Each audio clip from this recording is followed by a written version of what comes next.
Okay, last class we wrapped up, I think, with this slide, with all the rate law summary stuff. Some important information on here, right? Lots of things that I'm expecting that I'll give you on the exam. So pretty much all of the equations here you'll just be given, but I'm not going to tell you if it's first, second, or zero order. So you'll have to be able to identify which of these equations goes with which order. The graphs, you might be given a graph. There's not going to be any sort of like key on the graphs. If you remember that the y-axis, like for example for the first order, natural log of a goes with this integrated rate law, where natural log of a is set on the left side in our y position. That can help you identify that it's first order, tie those things together. And it's going to be the same idea for zero order and second order, where whatever we have here in the y position, at least one of the ways that we can write it, right, those are all the same across each order.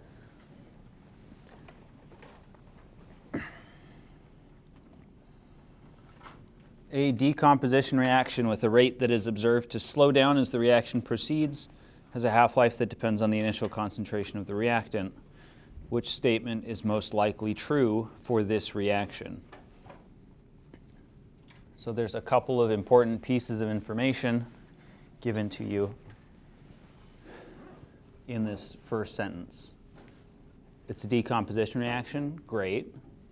That means we've got probably just one reactant. It's got a rate that's observed to slow down as the reaction proceeds. That's an important piece of information. And its half-life depends on the initial concentration of the reactant.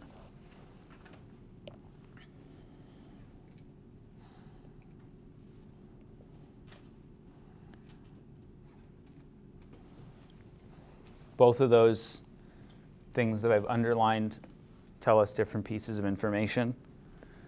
The first thing that I pick up reading this from the blue underline, half-life depends on the initial concentration. It's not first order.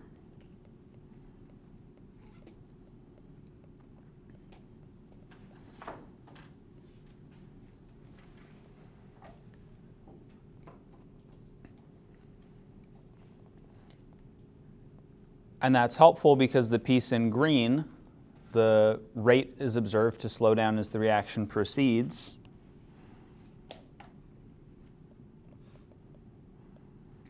That means it's either first or second order.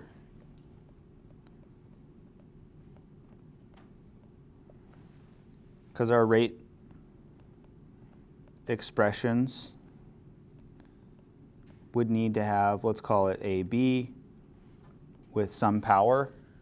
If that power is 0, then that concentration part goes away, and our rate is constant the whole time for a 0 order. So we have that it's not first order, and that it's either first or second order, which means that it's what? Second order. So we can work that out based on the information we're given.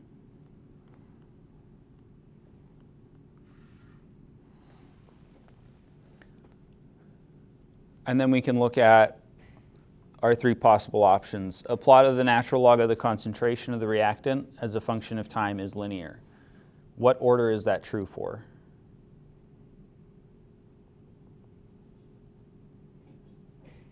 That's true for first order.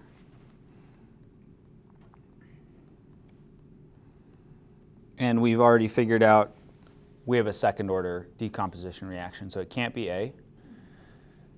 The half-life of the reaction increases as the initial concentration increases. Who remembers, if anyone remembers, which order that's true for?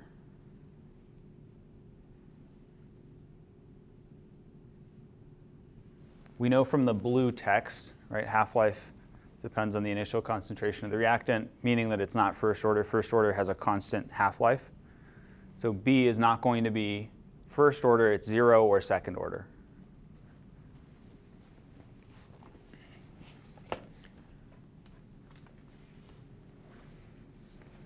we could go back and look at our half-life expressions. In the table, we're given the order, so that doesn't really help. That's not going to help you on the exam since you won't be given these. So half-life increases as the initial concentration increases. If we look at our half-life expressions, for 0 order, T1 half is equal to 1 over K times the concentration initial. So that's going to go up. And for a second order, concentration is in the denominator, so the half-life is going to go down as initial concentration increases. So this describes something that's 0 order, and we already said that we've got second order, so it has to be C. A doubling of the initial concentration results in a quadrupling of the rate. And that's because rate equals K, concentration, we're calling it AB, raised to the second power. If you double AB, it's squared, so doubling it squared, 2 to the second power of 4.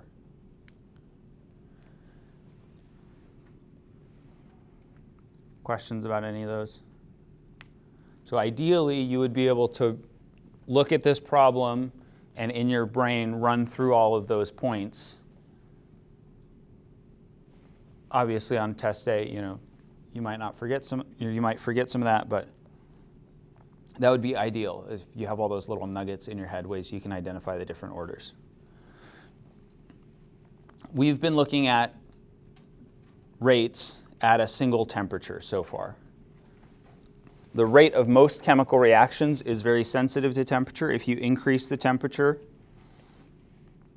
say by 10 degrees Celsius, which is a pretty decent amount, 18 Fahrenheit or so, that can double or triple the rate of a typical biological reaction. And our rate constant, K, is only a constant for a specific temperature. So for the problems that we've been doing prior to this, it's been specifying a temperature, and that's just to let us know that we're at a specific temperature. We're not just willy-nilly all over the place. And any of our temperature dependence for our reaction rate is buried within that rate constant. Rate constants generally increase with temperature. Your rate is going to get faster the hotter it is.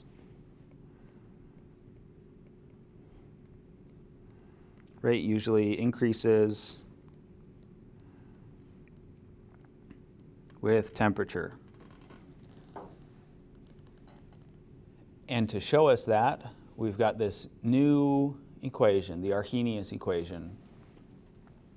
This shows the relationship between our rate constant over on the left here, K, and our temperature in Kelvin, T. We've got also this frequency factor, A, and then our temperature is buried in our exponential factor here on the right side. And we also have this EA sports, it's in the game, EA activation energy, the little A for activation, E for energy, and our rate constant in this I8 pi 8.314 joules per mole K.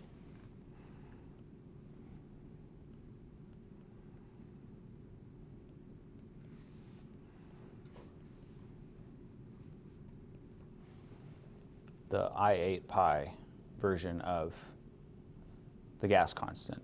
It's related to the other ideal gas law constant. It's just a different unit form. And T, since we're using a gas constant R, has to be in Kelvin.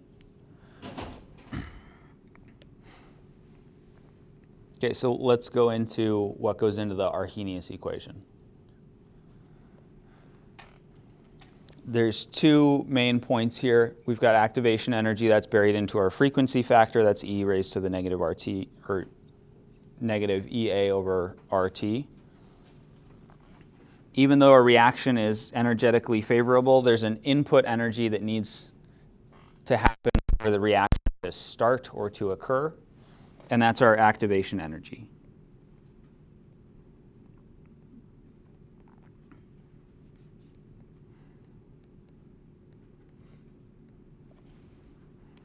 if you think of having a fire, like in a fireplace or on a campfire, if you just assemble the logs in a pile in your fireplace, congratulations, you have a pile of logs in your fireplace. It's not going to start burning on its own, right? You have to put in some heat to get the reaction, the combustion going. Once you get that combustion going, once you've gotten over this activation energy to get things burning, the products, part of the products is heat. You're releasing more energy, and that keeps the reaction going.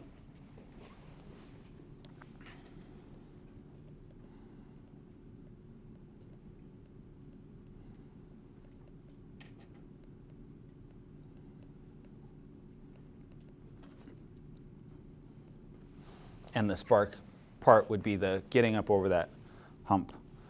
So this graph, we've got our reaction progress on the x-axis. So if we move left to right, we're moving from reactants to products. It could also go backwards. We also have our energy on the y-axis. So the higher we are up on the y-axis, the more energy is in the system. Our reactants start out at some energy level, and then they creep up.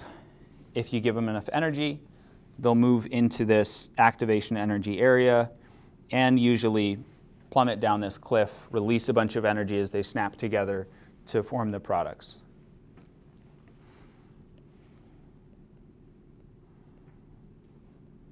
And here our products are more stable, they're lower energy.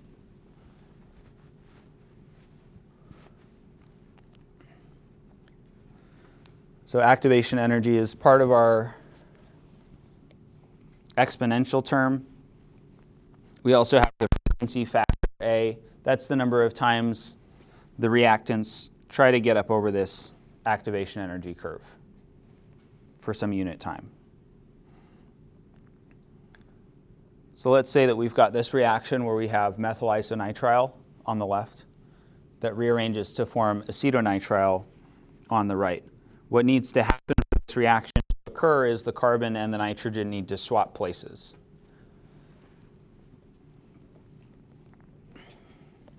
So in this particular example, this molecule has to go through an unfavorable intermediate state.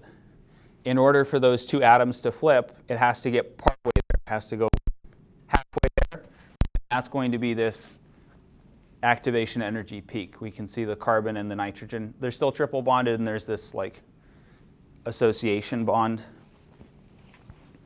So we've turned that carbon and nitrogen sideways, basically. And then once it's in that point, it can either flip over and go on to form our products, or it might end up flipping back and going back into our reactants. There's a lot of energy needed to get that to happen because normally we don't like things looking sideways like that. So you have to put in energy to weaken that bond. And once it's weakened, then it can start to rotate. And this intermediate place is called a transition state. Transition states usually aren't around very long. If you have a high activation energy, also, that's going to mean that you have a slower rate.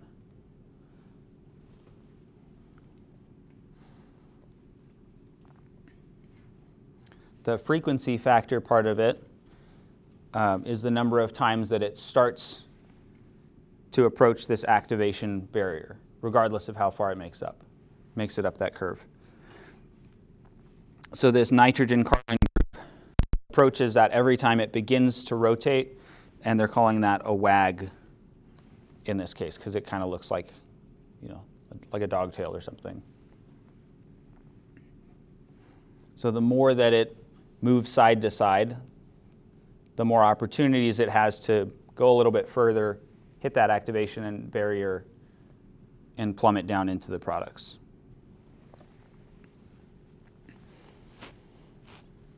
So that exponential factor, we had K equals A little e minus, not R, EA over RT. and we've got our frequency term, that's the A, and then the rest of it is the exponential factor.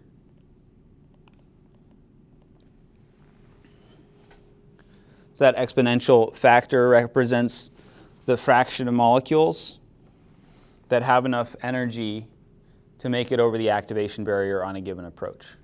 So if it can get into that WAG, how many of those molecules, 70%, 20%, 10%, how many of those are actually going to make it over the activation barrier?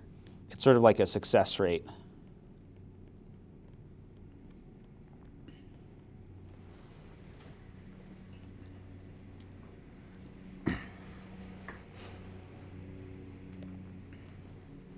And that's going to be a number between 0 and 1, representing 0% to 100%.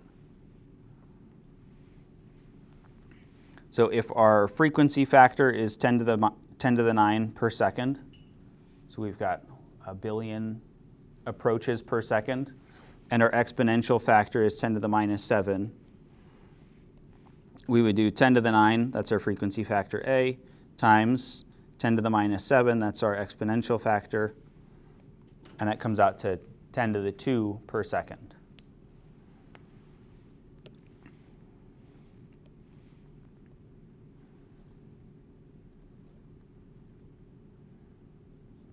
That exponential factor depends on both the temperature and the activation energy. If you get the activation energy to be really small and the temperature to be really large, then the exponent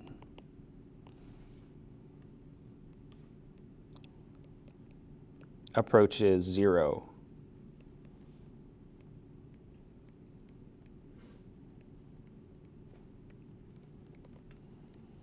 And e to the 0, like everything else raised to the 0 power, is 1. If you have high activation energy and low temperature, then our exponent approaches negative infinity. And e to the negative infinity would be 0, really, really small number. Same as e to the 1 over e raised to the infinite power 0. Or getting really close. It gets to be a super small number.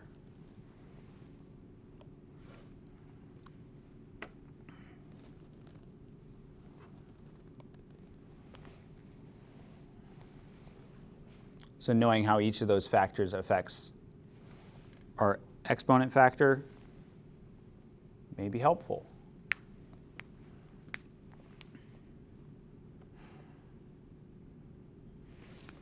Temperature plays a role in our rates. Here's one of my favorite graphs in Gen Chem, this thermal energy distribution graph.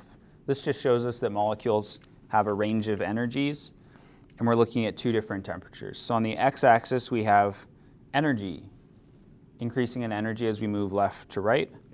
On the y-axis, we've got a fraction of molecules. The taller the peak is, the more molecules we have at that energy, or the taller the curve is. We've got T1, which is colder than T2, and we've got our activation energy, E sub A, and the area under the curve past that activation energy is the number of molecules that have enough activation energy to make it over our activation energy barrier and produce products. As we increase the temperature, notice that our peak shifts a little bit lower. We're kind of flattening out, stretching out our distribution.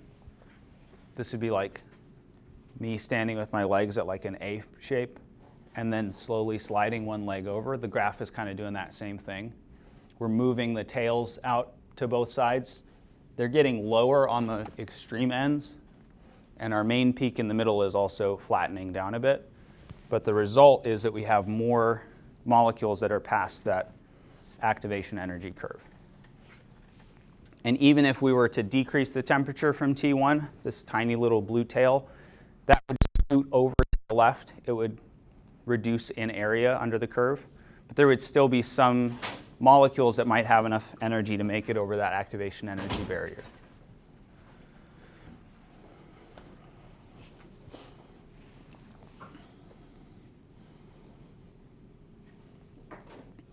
All right, so there's terms in our Arrhenius equation.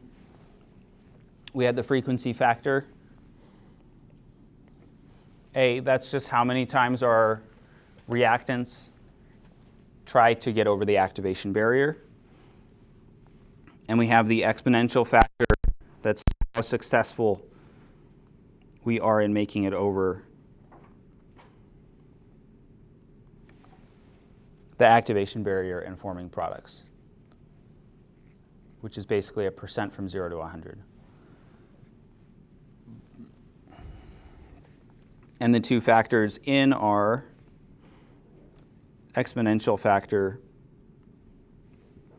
play a role. That's all this third bullet point is. How are those related? How are temperature and activation energy related to that term? And we talked about that a few slides ago. Questions about Arrhenius? Does anyone remember what else Arrhenius is known for? Yeah, acids and bases. It's the old definition that we don't really use.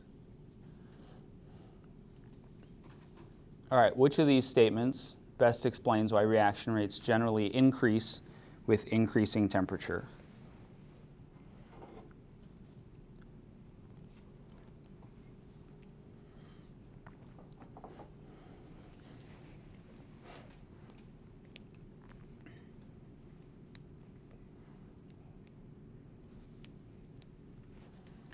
Is it A, our reaction rates increase with increasing temperature because as temperature increases, a greater fraction of molecules have enough thermal energy to surmount or overcome the activation barrier? Is it B, reaction rates increase with increasing temperature because as temperature increases, the pre-exponential factor increases? Or is it C, that the molecules decompose into their constituent atoms, which can then form bonds to form the products? Yeah, it's A. A sign that it's not B. What's the pre-exponential factor? It's nothing, it's made up. And for C, molecules decompose into their constituent atoms. That could be it sometimes, but it's more likely just going to be A. A would also kind of include C. So A is the better answer here. And we can do more stuff with Arrhenius. So one thing that you can do with this Arrhenius equation is determine the rate constants at different temperatures, or by measuring the rate constant at different temperatures. You can figure out your EA and your A, your activation energy and your A. Notice that we've done another linear plot here.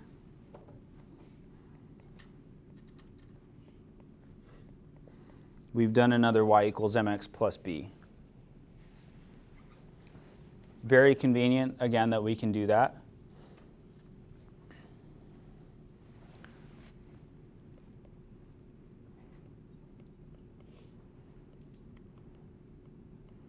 If you're wondering how we got that, we just did a natural log to our Arrhenius equation. Ended up with the natural log k, and we scooched our natural log of a over to the right side. And then we've separated 1 over t, since that's something that we can control. It's a variable. And our activation energy and r are more or less constant.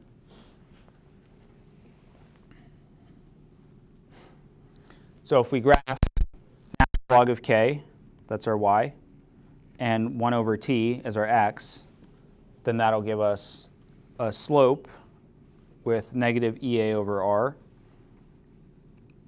and a y-intercept of the natural log of the frequency factor.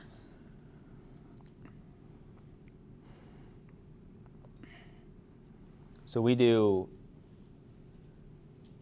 this, or we study this. It's the decomposition of ozone. And we get temperature, we get rate constant, we get another set of data, lots and lots of data. And we want to determine the value of the frequency factor and activation energy. We remember that we learned in 1B, there's a way we can plot it, or we just look up how do we plot this data. And we plot our natural log of k against 1 over t, and we get this nice curve. We tell our computer or our program, do a linear regression and give me the data, and it gives us this linear regression equation. What is our frequency factor? What's our activation energy, or where are they?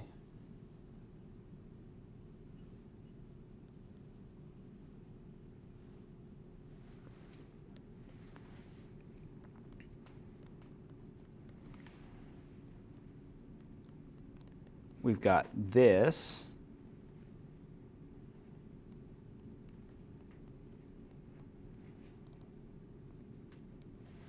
Equation on our information sheet, maybe. So we're looking for frequency factor and activation energy. What is our activation energy symbol? EA. So we're looking for EA for activation energy. That means that frequency factor is A. And we've got it set up in the y equals mx plus b linear regression form. So we're going to take our slope and get EA out of that.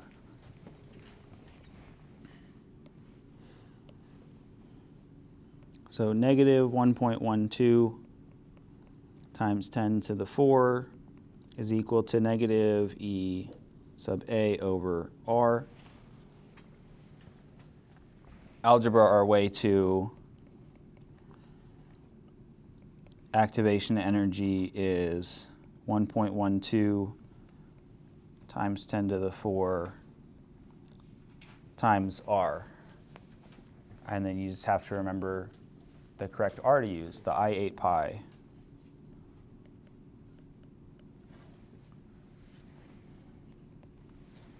So then our activation energy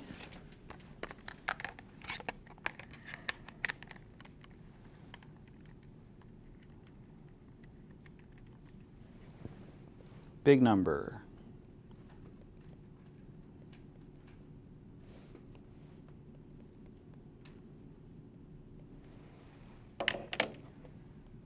And it's an energy, so let's give it joules. That's one of the units in our activation energy, or in our R, joules per mole K.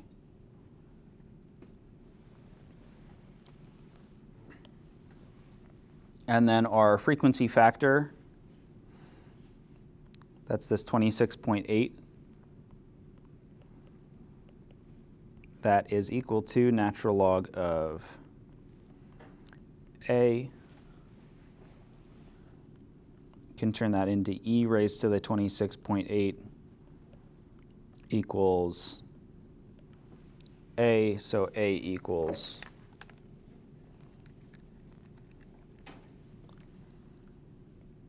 4.36 times 10 to the 11, 1 over seconds.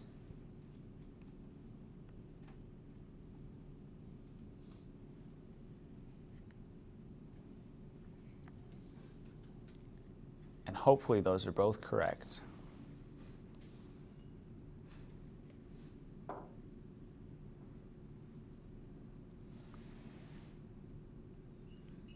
Yay, I got the same thing as the answers on the slide. Mostly. Questions about that?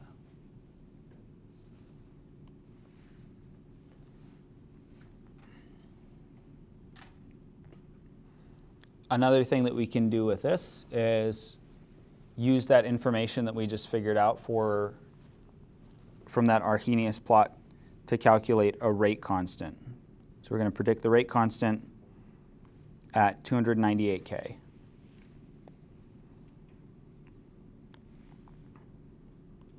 K equals A e to the negative activation energy over RT.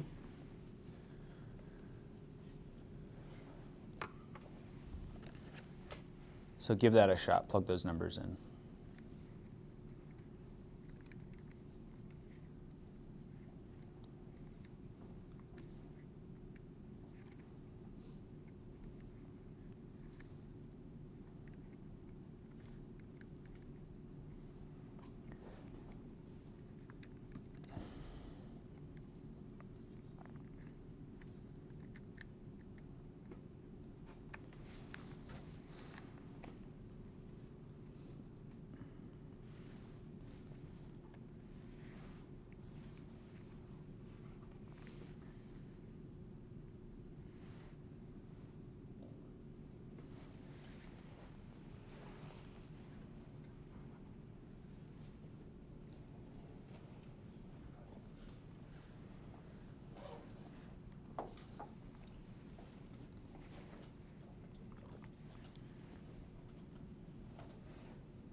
All right, so hopefully you've had some time to plug that in, figure it out. A couple of things, right? We need to know what our R value is. I8 pi joules per mole K.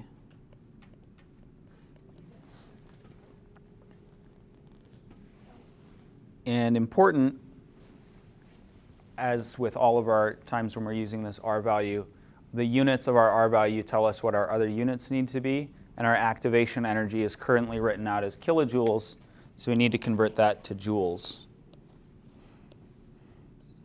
or otherwise account for that kilojoules, the kilo part.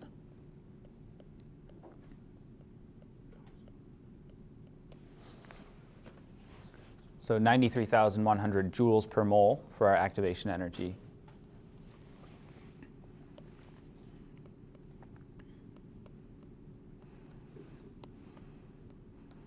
And then what I put into my calculator is something like this.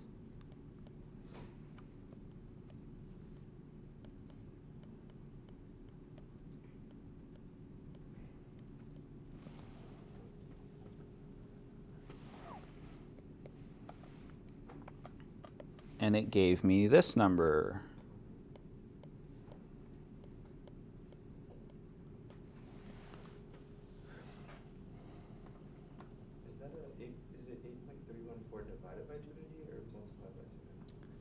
You can do it either way.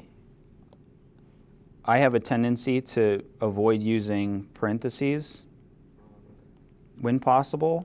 So the other way you can do this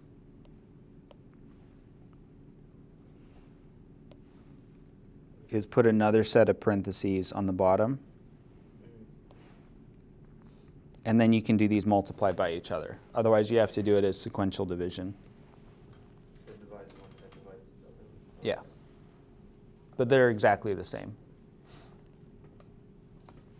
It just saves me one button press. Yeah.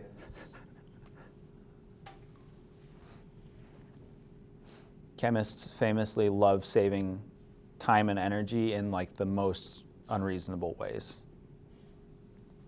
Like the most meaningless ways, like dropping the E on mole. Other questions? So it's e to the power of negative. So everything else has to be inside the brackets, right? The parentheses. You can put the negative inside the first parentheses, just as long as one of those numbers is negative. It should work out fine. On units, how did we go from moles to molarity? Moles to molarity, where? Because our answer, we end up with molarity times seconds. So I was wondering where the molarity comes from if we're left with the moles.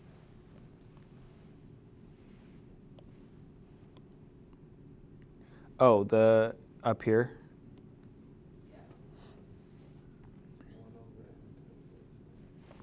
Yeah, I don't know. I didn't write the answers in. It could be that it's a rate constant for a second order thing, and we just chose inverse molarity, inverse seconds, because that's the correct units for a rate constant for a second order. That would be my guess. I just don't remember off the top of my head if it was second order.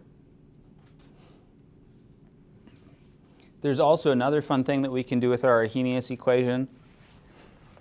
Since it can be quite a bother to collect a lot of rate data, it can be convenient to have this two-point form of the Arrhenius equation for when data is limited, or if you just can't seem to get good data. I think we all know what that's like. Or if you just can't graph it for some reason.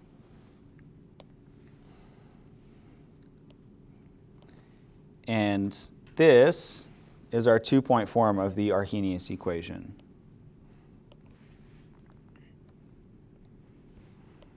So we've got 2's and 1's indicating second state, first state. It doesn't matter which one you choose as the first or second state, just as long as you don't get them mixed up.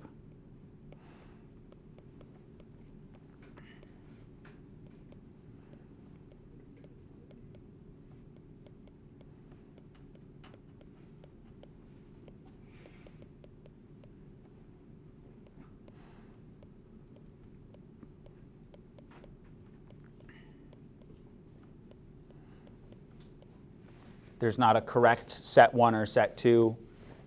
As long as you keep those numbers together, you should end up with the right activation energy.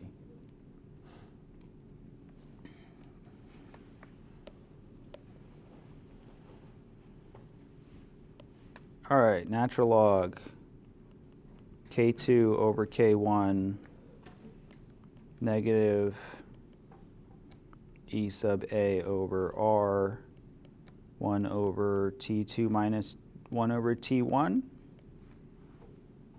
Yeah. So there's our two-point Arrhenius equation. We're doing this for a reaction between nitrogen dioxide and carbon monoxide. And we're given temperature and rate constant data. Find the activation energy.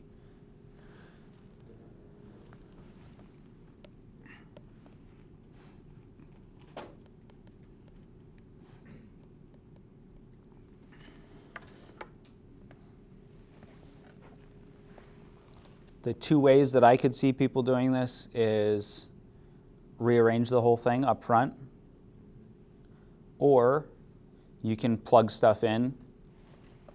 So for example, you might plug in your K2 or natural log K2 over K1, get a number for that, plug in this 1 over T2 minus 1 over T1, get a number for that, and then do the rearrangement. As long as you don't mix anything up, it should work fine either way.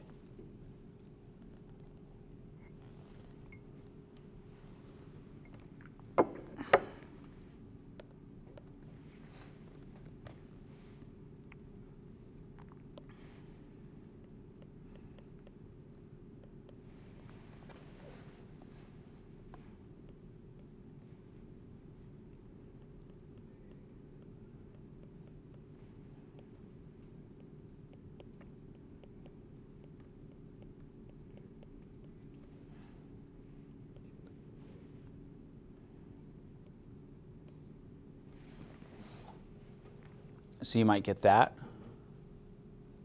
didn't get the negative. You might also, I think this is correct, get rid of the negative by flipping your K1 and your K2.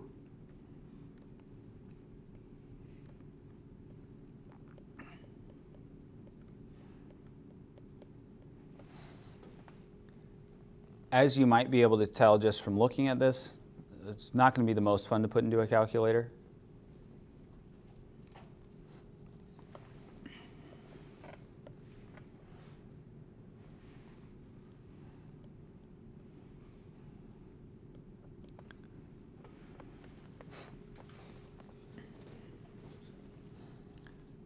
So I'm going to choose to use this first set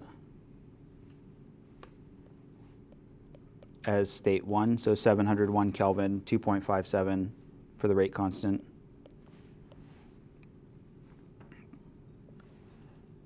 And this other one, I'm going to call my state 2.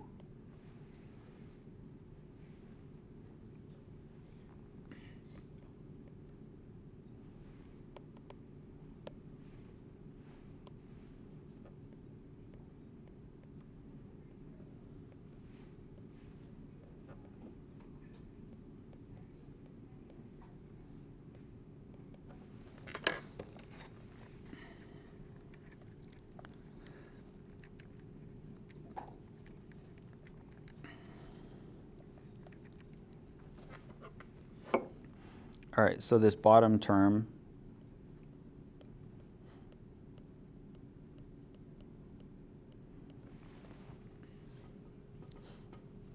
has got evaluates to that. And the top is much easier. Natural log of 2.57 over 567 times 8.314.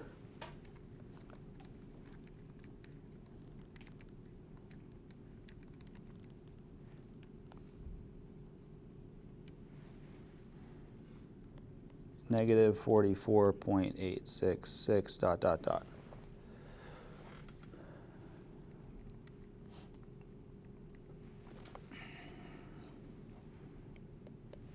And that simplifies down to 69414 with some other stuff after it. And what are our units?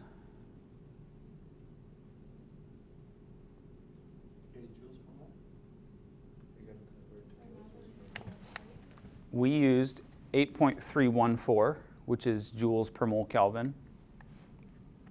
And the thing that we had on the bottom had units of inverse Kelvin. The Kelvin ended up canceling out. So we've got joules per mole for our units.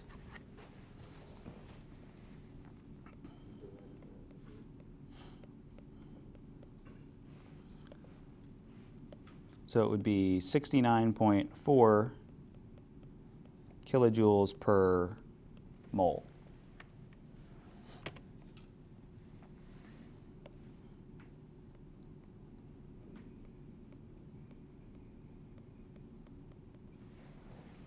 Question? Wouldn't the second temperature be about 701K? You put 567. Oh, I put 567. My bad. And then you switch the natural.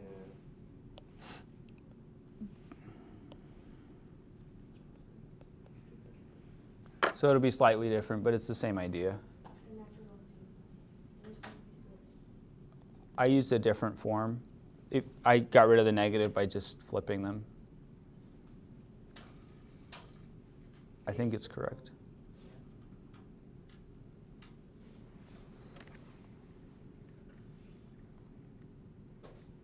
Can we just apply the negative at the end or no to cancel it out, I guess?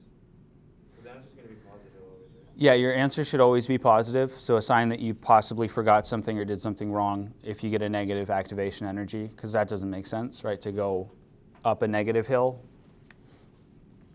Let me find that correct answer. All right, correct answer.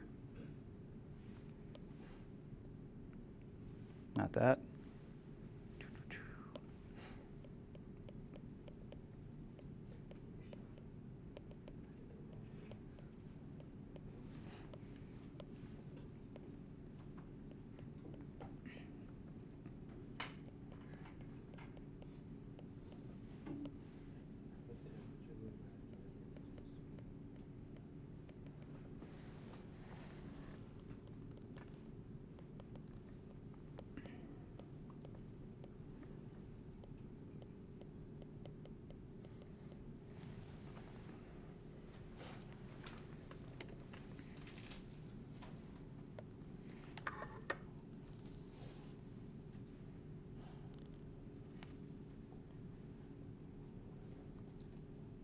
So hopefully that's correct now. As long as this wasn't a free response or a short answer, then that sort of a mistake, probably not going to be one of the answers. So that could also be a sign. I do sometimes have a none of the above that's the correct answer, but it's not very often. All right, use the results from that previous example and the given rate constant for the reaction at either temperatures to predict the rate constant for this reaction.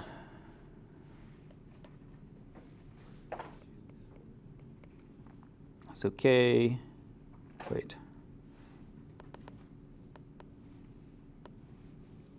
we're predicting. It's the same thing.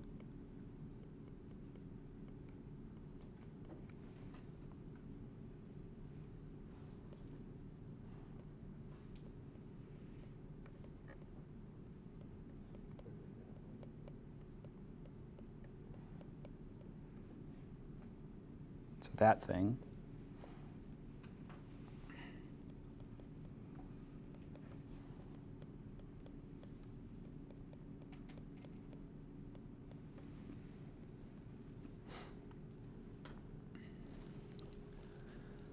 So we're using an equation again. We're solving for a different variable.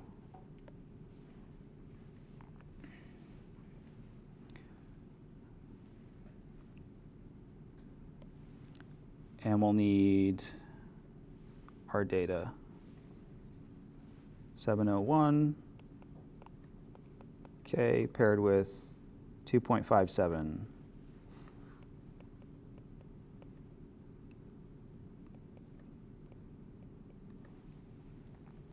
Or 895 and 567.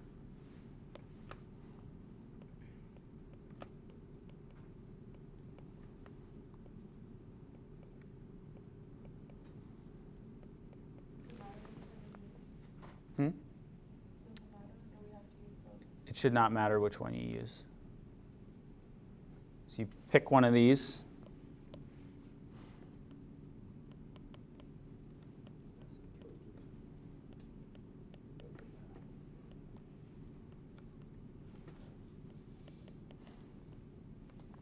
And then you find K that goes with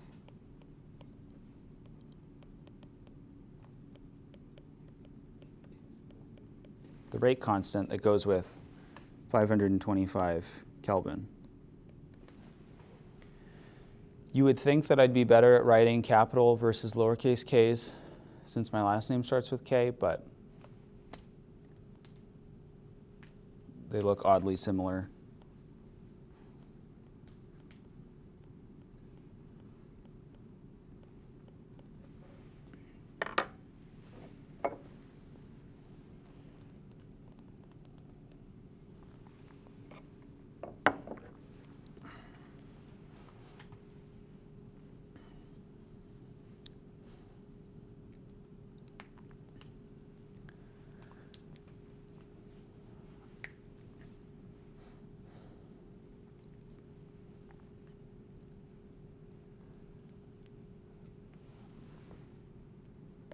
So some information that would be helpful here, if you've forgotten how logs work, not like how they actually work, like what does a log mean, but just like how you do stuff, manipulate logs. We can separate natural log of K2 over K1. If you're dividing two things in logs, it's the same as subtracting the logs from each other. So we had K2 over K1 inside the log. We can separate that out as natural log of K2 minus natural log of K1. If they were multiplied inside of here, that's the same as adding.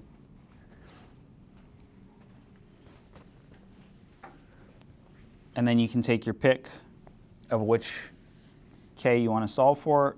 I'm going to solve it for K2. So the other side of our equation, negative EA over R,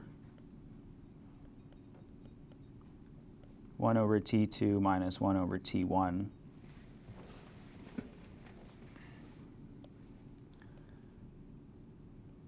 So we'll take this.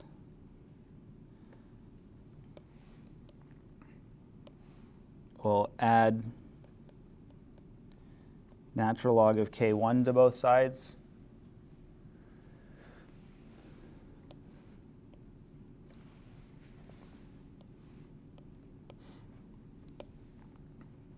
And then to undo the natural log,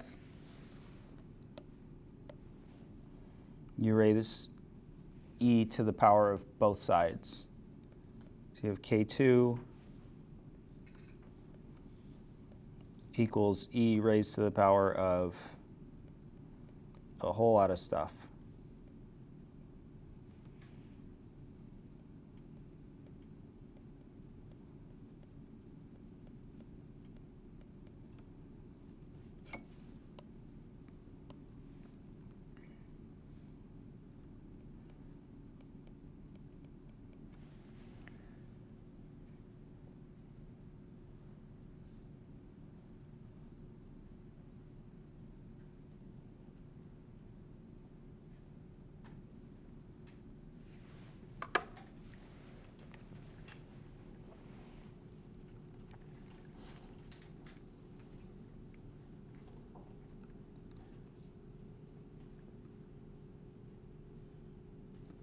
Questions about that?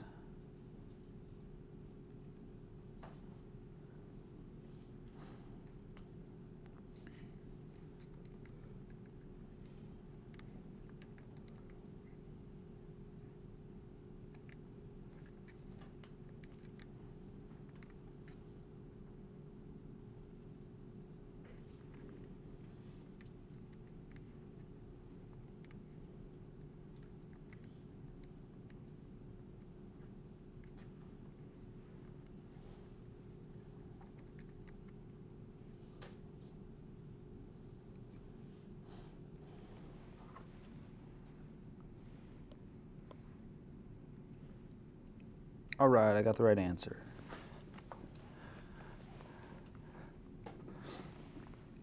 What did you use for T1? Which one of them? I used the top set, the 701K Kelvin, and the 2.57 for K1.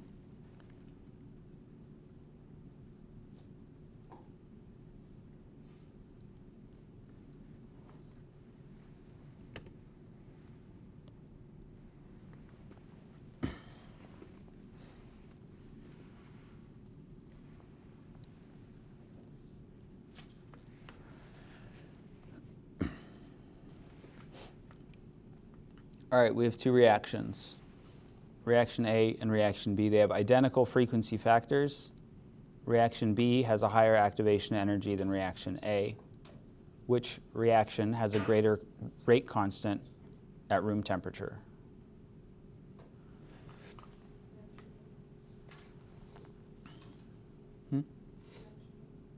Reaction A? Why reaction A?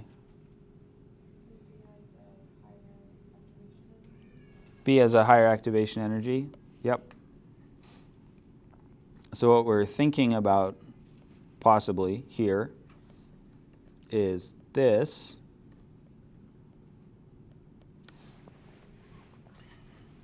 they have identical frequency factors, A, so we don't need to think about A. R is a constant, T is a constant because they're both at room temperature. So how does the activation energy affect our rate constant? If we increase the activation energy, that's increasing the size of the hill that we have to get over for our reaction to occur. So that's going to decrease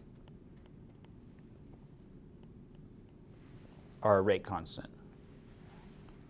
So reaction A, having the lower activation energy, will also have the bigger, greater rate constant.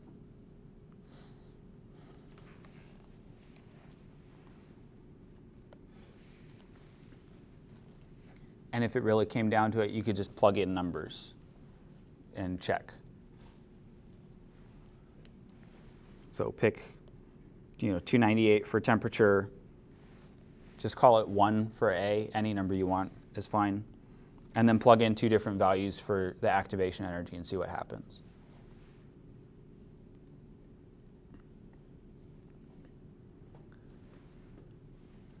All right. So that's the theory. Other stuff, though, we need to know, like how do reactions actually happen? And one of the ways that we think of reactions happening is the collision model. There's the link to the video up there. That's to Crash Course's video on chemistry demolition derby. It's from like 11 years ago. I'm not going to click on it because it might break the thing, and it's also a YouTube video, so I don't want to get in trouble from Hank Green. So if we've got a reaction that involves 2 gas phase reactants, A plus B, and those go to turn to products, in order for A and B to react in the collision model, they have to collide.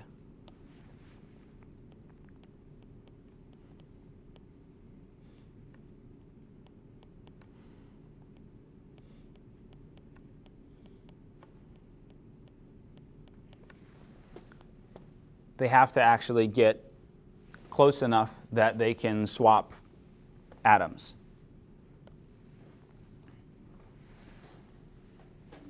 And there also has to be enough energy when they meet for something to happen. Otherwise, they'll just lightly bounce off of each other.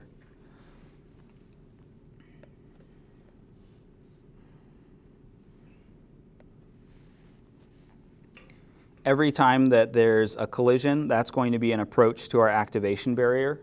So that lump of energy that we need to get started.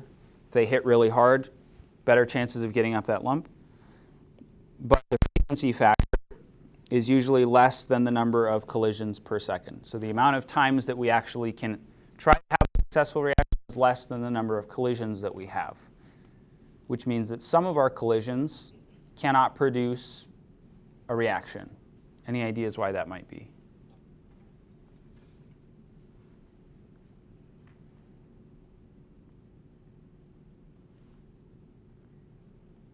We're having collisions, but they're collisions that cannot be successful for producing a reaction.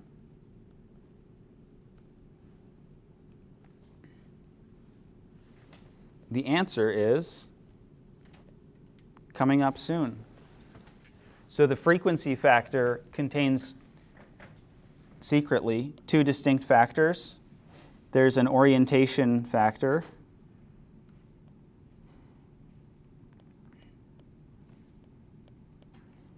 How are the reactants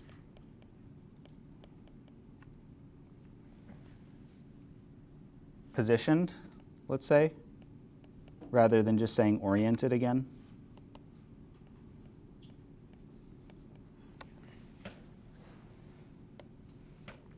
And that's going to be a fraction between 0 and 1.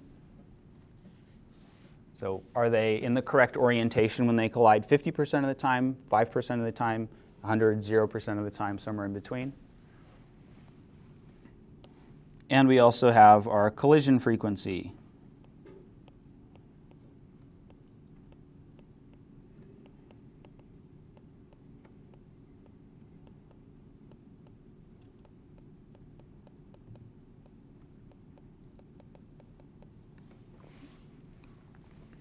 which is how many times they collide or hit. And apparently that's about 10 to the 9 collisions per second, which is a lot.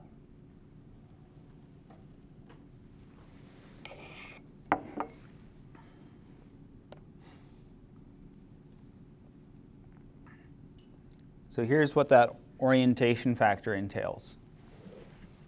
In this case, we've got NaCl reacting with itself, or a different one, and that'll go on to produce 2 NOs, nitrogen monoxides, and a chlorine.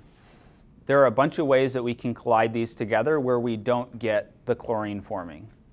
So we have to have the chlorine ends of the NOCLs bumping together in order for those chlorines to bond together.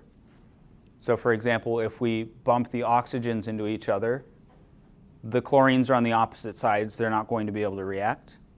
If we bump them in the same orientation where the oxygen's reacting or bumping into the chlorine, again, the chlorines are too far away from each other. So we have to have an orientation in which the chlorines can get close to each other to swap their bond over.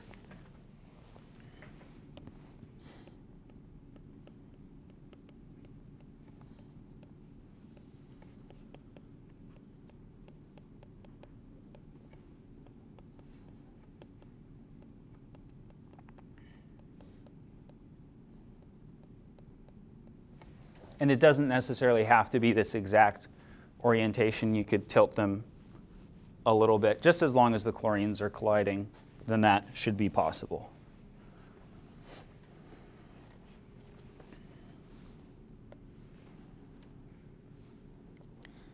It's not always going to be a low number. For example, that lower number that we saw, if you have a very small orientation factor, that means that there's a very specific way that they have to be lined up. This is sort of like if you've seen those like trick shot videos where somebody's like, I'm going to throw this CD into my Wii from across the room and I'm going to bounce it off of a balloon in midair, right? The way that they have to throw that CD for it to slide into the slot of the Wii, very difficult. If they're like, I'm going to throw this CD across the room and hit the wall, you can hit that pretty much every time, versus those trick shots, it has to go in exactly the correct way. That's the same thing here. Very small orientation factor. There's only one specific way that it can go in. If you throw the disc and it goes sideways, it's not going to be able to fit into the horizontal slot on the Wii or whatever.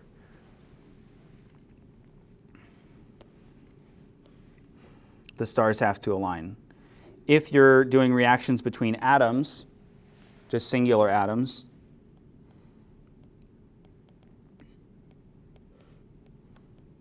not to be confused with molecular elements, then your orientation factor is about 1, since atoms are symmetrical spherically. And you can also have an orientation factor that's greater than 1, meaning that you just have to get close, like the rumors about 50 cal bullets doing bad things if they just get close to you.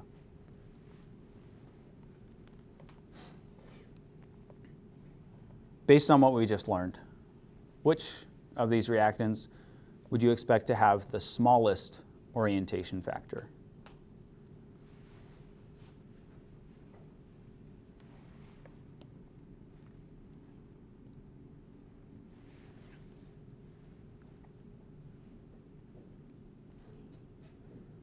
We've got a guess for C. Any other guesses?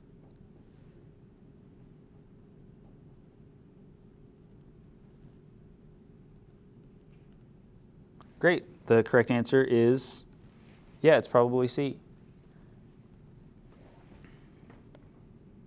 Might be C. Probably C. Right, you'd have hydrogen bonded to chlorine, and you'd probably have to get them to hit.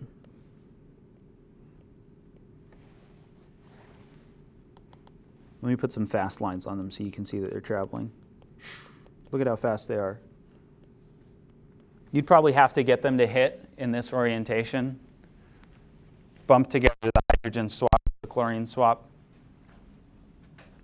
Whereas the H to the I2, that might be a little bit more wiggly. I don't know. But yeah, I would guess C. It's definitely not A, right? Because those can hit any direction.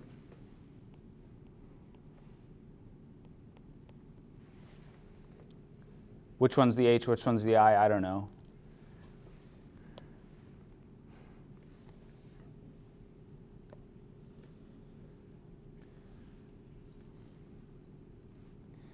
All right.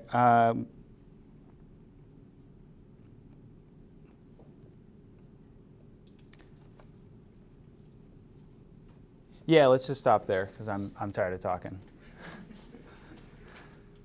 Any questions about the stuff we talked about today?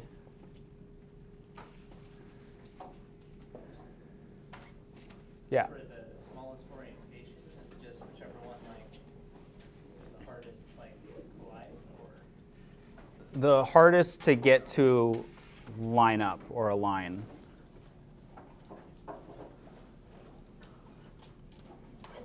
So like this one, maybe not like the best example, but you should be able to guess that B or C is going to be harder than getting A to collide.